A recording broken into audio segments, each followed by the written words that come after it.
The greatest miracle of the Christmas story, the miracle that still shines in all of its radiant glory today, is not defined by when and how he came. The greatest miracle is that, knowing all he knew, realizing what he would face, aware of all that would be required, he still came.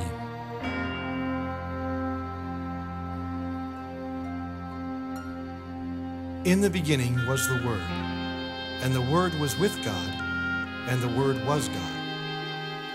Through him all things were made. Without him nothing was made that has been made. In him was life, and that life was the light of men. He was in the world, and though the world was made through him, the world did not know him. He came to that which was his own, but his own did not receive him. Yet to all who received him, to all who believed in his name, he gave the right to become children of God.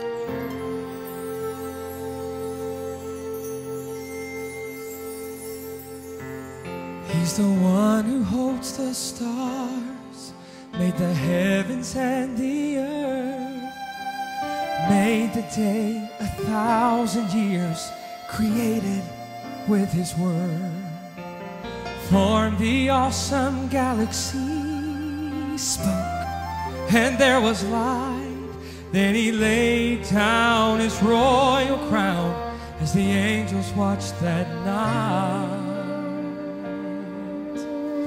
He came all this way with arms open wide, all the way from glory to give abundant life. It's hard to imagine from heaven's throne that he came all this way to make your heart his home.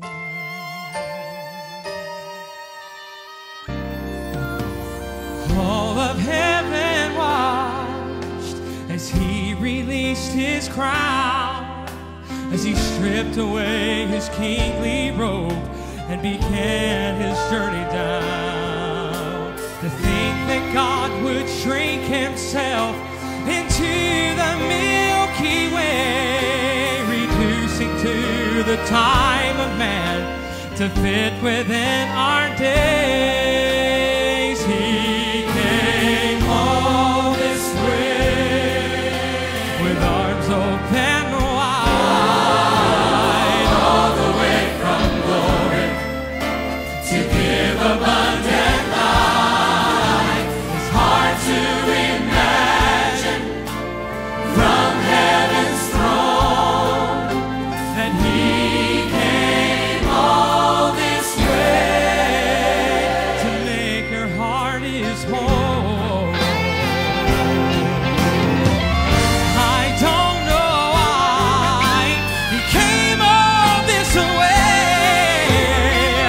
but who am I to merit such grace?